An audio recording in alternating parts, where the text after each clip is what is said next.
Halefatini.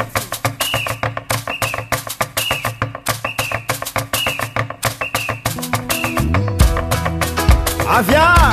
magnatonga zala zany ka malagasy jiaby tsy soritany tsy avahana atsika fa samby tompony amin'ny Madagasikara to.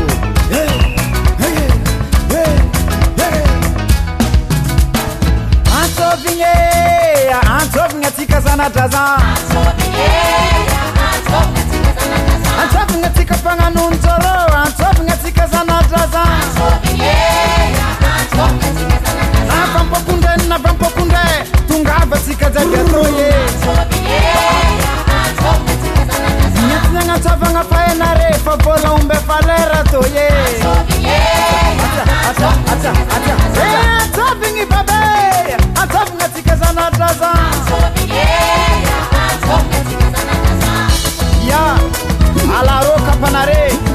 magnanova lambahoany lalahy mantotsy mialoha fa tsy mahity miavafara satria tsika jiaby teo olo samby zanadraza ka izy karaha volagniny efa nivolagniky taminare atiny mizaharanon'olo aza mamoapady fa sahirany iry dabilahtsika nagnambela Madagasikara tonintsika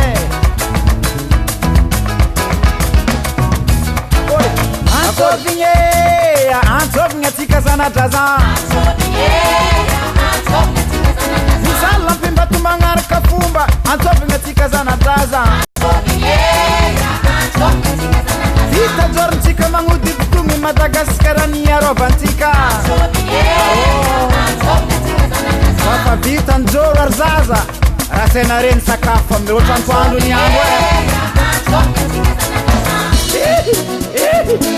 roro nanazanahary antsovigny raha zany zay niantony mantsavonanarety tsignina kabary fangakato zay zanak'olombelo zany kagasaka eto matsaro ny tany eo tafady mitondony aomby mazavaloha zay hezany agnatiny tononrasinakato angatahany fipona aminare razana na koa i Madagasikara nine inde natitelomana inde niparaky inde zany nitoadraza igny ndesinay magnano mifona aminare afy mahazo ny aomby anareo minigny natitelomana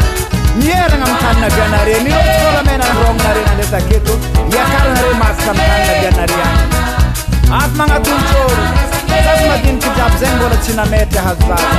zegny mitady vola zegny zay raha samboro mafanjarina zamitany zay raha jiaby anontony agnambotsy Madagasikara silazarakoragny ny tegnako satria olo foly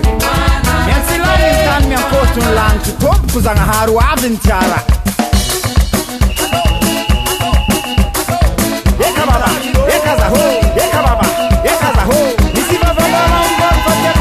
Madagasikara yakatsika makarakara nuventarany kamaparitsimitareka fasamtsikara olo jaby samby managna anjara taranaky Madagasikara zay niantotsika okosibiara koezy baba koezy samy mahazo ny tsara tsika jiaby hitany joro avako aby zay raha samboro mafanjare ziro fambolo jiaby mamoao Hera hanome mivadiky vola opoko zagnahary aby ny tsara aminazy fotsy menamety sarany sainam-pirenena iarovantsika i Madagasikara